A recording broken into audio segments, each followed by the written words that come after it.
তোমাকে আমি বারবার মনে করাই দিই, তোমাকে অবশ্যই আজকে হোক বা কালকে কান্না করতেই হবে। কারণ একটা জিনিস কি তুমি কখনো খেয়াল করে দেখেছো যে তুমি দেখতেছো যে লোয়ার মিডল ক্লাস দরিদ্র ঘরের পরিবার থেকে রিক্সাওয়ালার ছেলে বা হচ্ছে একজন কৃষকের ছেলে ফার্স্ট হয়ে যাচ্ছে বিসিএস এ+ পায় ফেলতেছে, তারপর হচ্ছে বিশ্ববিদ্যালয়ে ফার্স্ট হইতেছে।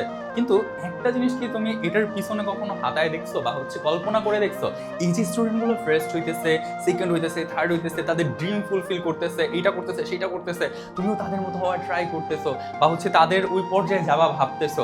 কিন্তু তাদের মতো তুমি কতটুকু চেষ্টা করে দেখছো? তারা কি তোমার মতো সময় নষ্ট করতো? তোমার কাছে একটাই প্রশ্ন আমার, তারা কি তোমার মতো সময় নষ্ট করতো? তুমি যেমন বসে বসে রিলস দেখতেছো, চ্যাট করতেছো, এই ফ্রেন্ডের সাথে কথা বলতেছো, তার সাথে আড্ডা দিতেছো, গেম খেলতেছো, তারাই লাইফটা লিড করছে? তোমার কি মনে হয় মানুষ কষ্টের বিনিময়ে হচ্ছে ভালো সফলতা অর্জন করে? তোমার কি মনে হয় যে বসে বসে তুমি এই লাইফেও চিল করবা, সামনের লাইফেও চিল করবা? এটা তোমার মনে হয়? জীবনেও সম্ভব না, এটা জীবনেও সম্ভব না। আল্লাহ তাআলা বা হচ্ছে তোমার খোদা তাআলা বা তোমার সৃষ্টিকর্তা সে এতটুকু নিষ্ঠুর না যে পরিশ্রম করে তাকে ফল না দিয়ে তোমাকে ফল দিবে।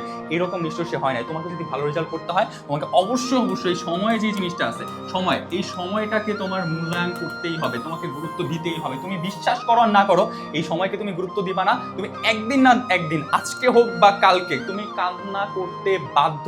আয়নার সামনে গিয়ে নিজের গালে ঠাস ঠাস করে থাপ্পড় মারবা একটা সময়, যে তুই যেই লাইফ লিড করতে চাইছিলি সেই লাইফে তুই যাইতে পারিস নাই। নিজেকে নিজে ব্লেম করতে করতে এক সময় দেখবা যে তুমি বেঁচে আছো ঠিকই, বাট ভিতরে ভিতরে মরে গেছো।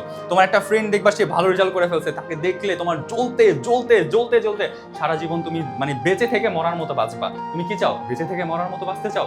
যদি বেঁচে থেকে মরার মতো বাঁচতে না চাও, তুমি যেই স্বপ্ন দেখছো, যেখানে যাইতে চাইছো, যেভাবে তুমি লাইফ লিড করতে চাইছো, ওই লাইফটাকে লিড করার জন্য যতটুকু পরিশ্রম দরকার, যতটুকু সময়কে গুরুত্ব দেওয়া দরকার, ওইভাবে তুমি করো। তুমি বিশ্ববিদ্যালয়ে চান্স পাবা, বিসিএস বলো, তুমি হচ্ছে তোমার এ+ বলো, তুমি যেই লাইফ লিড করতে চাও ওই লাইফে লিড করতে পারবা। জাস্ট সময়টাকে গুরুত্ব দাও, ভালোভাবে পরিশ্রম করো। এইসব স্ক্রলিং, রিলস, চ্যাটিং, গেমিং এইগুলো বাদ দিয়ে জাস্ট একটু একটু নিজেকে আলাদা করে নাও। তুমি অবশ্যই অবশ্যই ভালো কিছু করবা। তুমি বিশ্বাস রাখো নিজের উপরে, অবশ্যই তুমি ভালো কিছু করবা ইনশাল্লাহ।